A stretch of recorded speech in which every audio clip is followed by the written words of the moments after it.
Raso, 61.50. Ay, grabe. Hindi ko guys alam kung anong klaseng gulay yun. Gulay ba yun o prutas? Ayan. Oh, doon muna tayo sa ulam. May pagdaan natin sa tayo bibili niyan. Papahirapan nyo lang ang gwapo sa ano eh. Kakabuhat eh.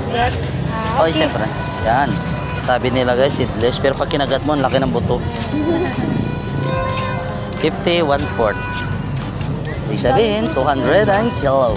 Ay, grabe. Napakadaming ano, saging. Ay, ano. Ayan.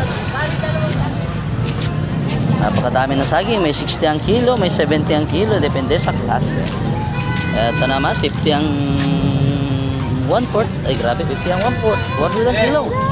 And then, ito, yes, ang masarap na paborito nating mansanas. Sa makasalanang prutas.